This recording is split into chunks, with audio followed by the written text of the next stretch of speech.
Hello everyone, myself Dr. Sonam Gupta, working as a professor in the Department of Computer Science and Engineering in Ajay Kumar Garg Engineering College.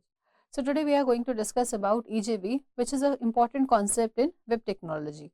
Let's see first of all what is EJB. As we all know that EJB, it is Enterprise Java Beans. Now why EJB is required? What is the purpose of EJB? What role EJB plays in the servlets? These all are the major concerns in web technology. EJBs, this is a server-side software component which encapsulates business logic of an application. And the EJB enumeration, it is a subset of Java EE enumeration. Like Java EE enumeration in the EJB, it was originally developed by IBM in 1997, and after that it was adopted by Sun Microsystems in 1999 and enhanced under the Java process. So this is how EJB came into the scene. What EJB contains? EJB has a web container.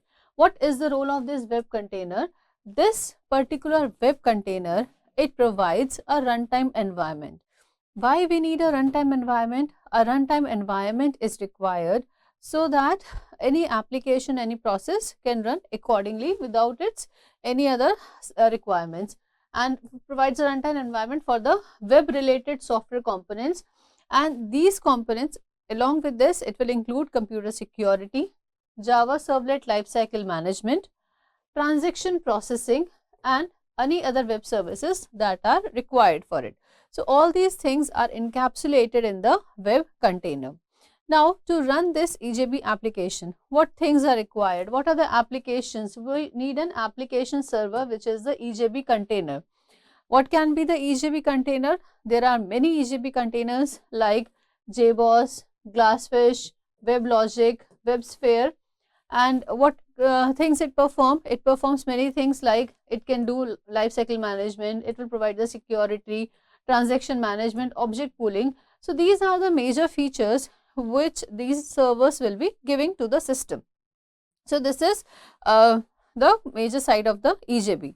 Now next comes, what are the advantages of EJB? Like I had discussed earlier, it is a web container, it will be providing the security, all the resources will be provided, all the pooling things will be provided. Then what are the advantages of EJB for which it is required? Now the EJB repository, it includes system level services to the enterprise beans. So the bean developer, it can focus on solving the business problems over there. So rather than the bean developer, EJB repository, it is responsible for system level services like transaction management and security authorization.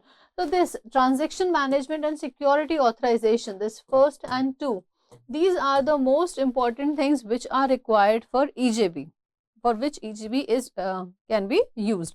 So repository, it is having system level services and the security authorization as well. And EJB establishes role for the application development. Next thing, EJB provides the distributed transaction support. Now how this distributed transaction support is provided? By the help of the servers for which we are using this EJB. It is portable elements. We know that it is written in Java, so it will be encapsulating all the properties of Java which are there. So it is portable elements. The application assembler, it can be built in new application form that the bean already exists. So this is another way. It provides vendor specific enhancements as well. The vendor specific enhancements can also be provided by the help of these enterprise Java beans. So basically, what are the advantages of enterprise Java beans? If I say enterprise Java beans, it contains a web container.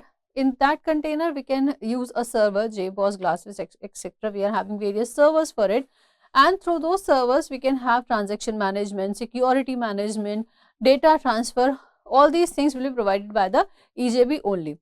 And since it is written in Java, it is having all the functionalities like portable development, application assembler, etc. So these are, it is providing for the EJB as well.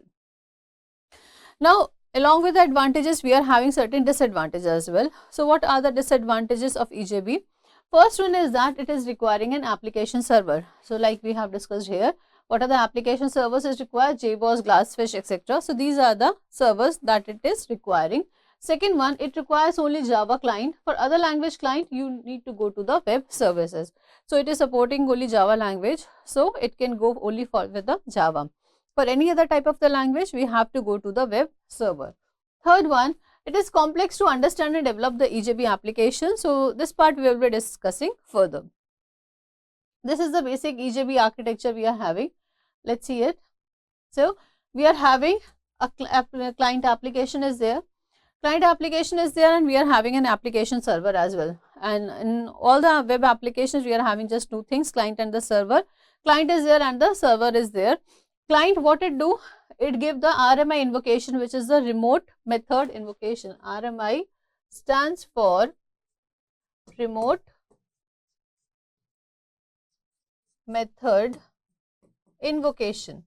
So basically, what is the use of this RMI? RMI is used to access all the remote methods that are there. To like the method is there on the server. So to access that method which is not on our machine, that which is available on another machine, for that we use this RMI. What is the things which is over the server? We are having an application server like Wildfly, any other application server we can have. We are having an EJB container, the same web container which is having all the resources with it. Now object is there, enterprise, these are various objects which are present over here, and all these objects have been encapsulated in this container as a whole. So for every enterprise Java Bean, we are having an object. Through that object, we can easily access that EJB. Now, what are the major tasks of the application servers? First important task, it is the manage interface. Second one, execution of the process, connecting to the database and manage other resources. So let's see these one by one. Managing the interface, how the things will be communicated, how the request will be handled, how the response will be handled. So this is the managing the interface. Second one, execution of the process. The process, the object is created, all the basic things have been done. Now how the process will be executed, whether the process will be executed on my machine or the request will be sent to another machine to execute that particular process. So that is the execution of the process, where and how that particular process or the request will be handled. So this is execution of the process. Connecting to the database, that means the database is there, database server will be there from which our data will be relied upon. So how to connect to that database, that is connecting to the database, and finally managing other resources like managing how the data will be transferred, how security will be handled over there. So this is managing the resources. Next is main task of the container. What are the main tasks of the container? First and the foremost task of the container, it is providing the transactional services. Transactional services, what it can be, like registering the objects, assigning the remote interfaces, purging the instances. These are the major tasks. Second one, it provides support for monitoring the object activities and coordinating the distributed components within it. It provides support for the security services which are there. It provides support for the pooling of the resources. All the resources will be there. How the pool will be created, how the resources will be allocated. This is another thing. It provides support for managing the life cycle of the beans and their concurrency. Since that cannot be think that at a one time only one Java bean is running. If it is there, then it will not work for the web. So we have to make the concurrent Java beans. So how they are running, that is again a major task of the container. It provides support to concentrate on the business logic. This is another thing, to provide support for the business logic. So this is the major task of the container. Now let's see the working architecture of EJB. What it will contain? It will have a client where the request will be sent. So the client, where the client is working, client will always be working on a web browser. We have discussed this in earlier slides and earlier recordings as well, that what is the client? Client is basically the web browser where the request is running. Now there is a database server which holds a database like MySQL or Oracle. So we are having a database server as well. J2EE server machines which is running on the application server. This is again J2EE is Java version 2 Enterprise Edition. Client interface is provided with JSP or the servlets. The application web server, it manages the relationship between the client and the database. So this is the working of the EJB architecture. These are the 5 basic steps how the EJB architecture is going to work. We are having a browser will be running, database server is there, J2EE machine is there which is running the application server, client interface, it will be provided with the help of the JSP or the servlets, application or web server manager managing the relationship or between the client and the database. Now we are having three types of EJB. First one, session bean, second one, entity bean, and third one, it is the message driven bean. So let's see all these beans, and further divided into stateful. Session bean is divided in two parts, stateful and stateless session bean. So let's see these in detail. First one, it is the session bean. What is session bean? Session bean encapsulates business logic only. Okay, session bean, it will only contain the business logic. And how it can be invoked? It can be invoked by local, remote or the web service client. Session beans, they are used to manage the task or the processes that are running, and so we can say that these session beans are used for managing the activities. When a client, or we can say a user, or we can say a web browser, they are requesting for a session bean, then what will happen? A separate instance of the bean will be created, and that bean, that instance will be given to the client so that they can create their own session. The important thing is that client does not have direct access, or it cannot have direct access to the instance of the session bean.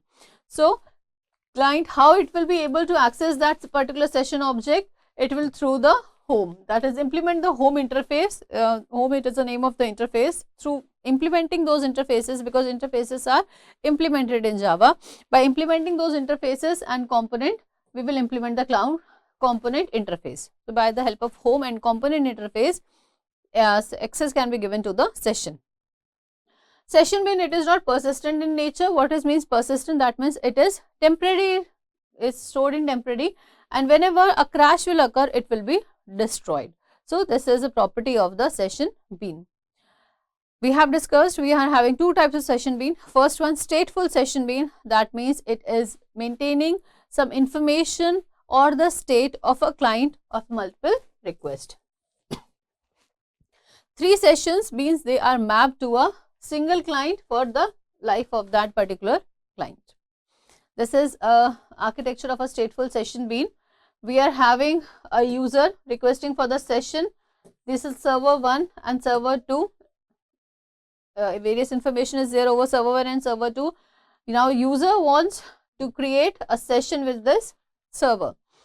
So we are having three clients, client 1, 2 and 3. Instances are there for each and every client. Separate instances will be created. So instance 1 for client 1, instance 2 for client 2, instance 3 for client 3. We are having states. So this instance 1 is responsible for storing the state of only client 1.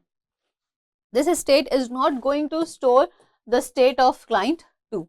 So that means for every state we are having an instance, and every instance is created to connected to a client. Okay, so that particular object or that particular instance is responsible for storing the state of its respective client only. Next one, it is the stateless session bean. Stateless, as the name suggests, that it is not maintain the state of the client between multiple requests.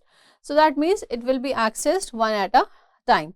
And if we are using a concurrent access, then the EJB route, it will each request of a different instance.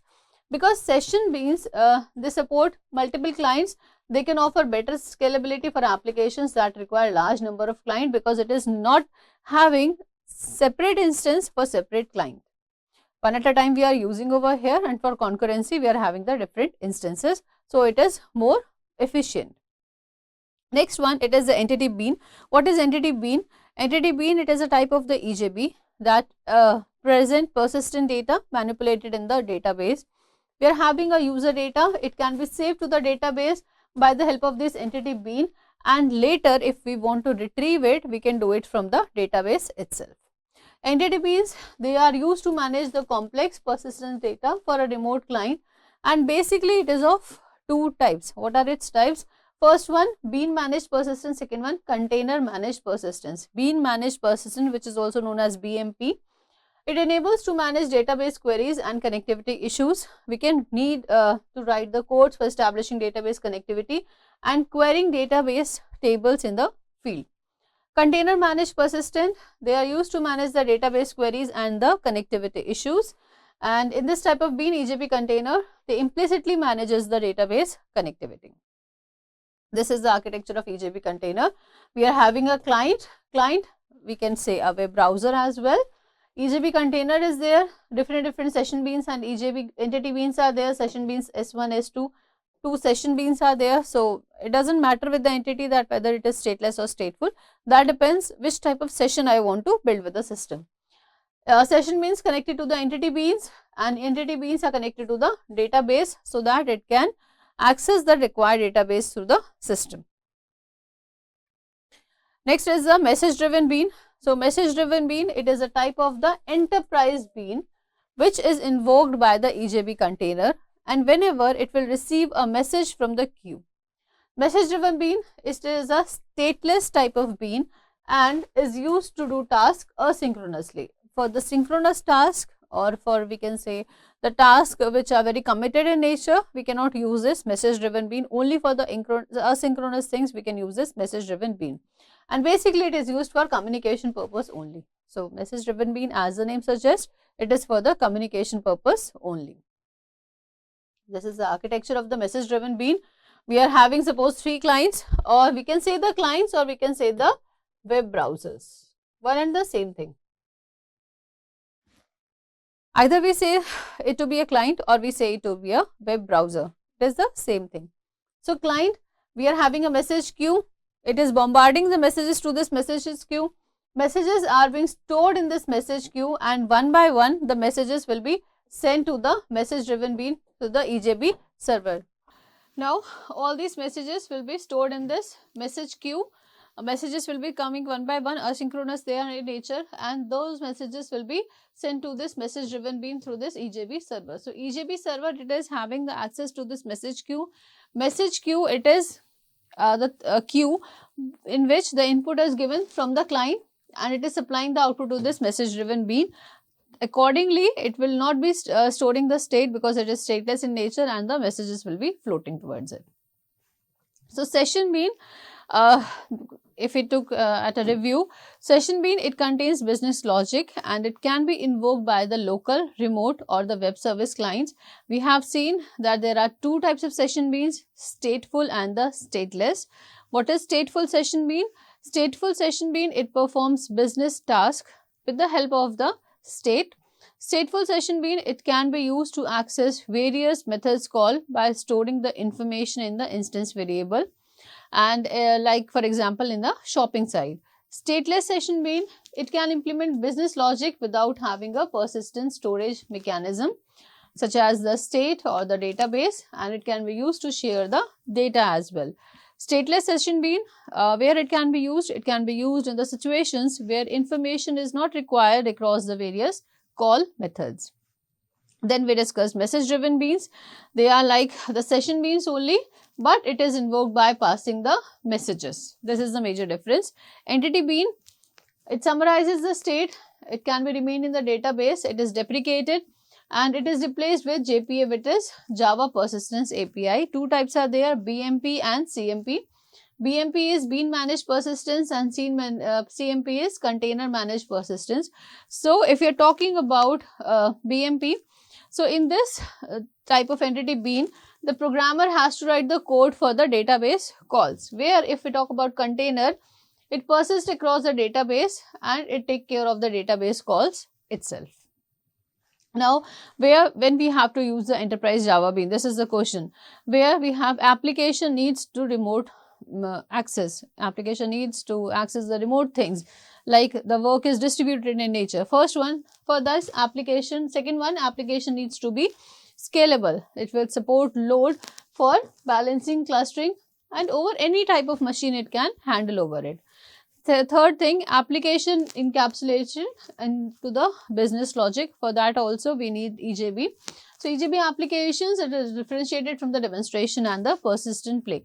So for all these things, like for the remote access, for scalability, what is scalability? Scalability means if a system is running for 10 system, then it can work with same portability, same capability for the 100 or 1000 systems as well. So to make the system scalable as well, we need this EJB. Thank you.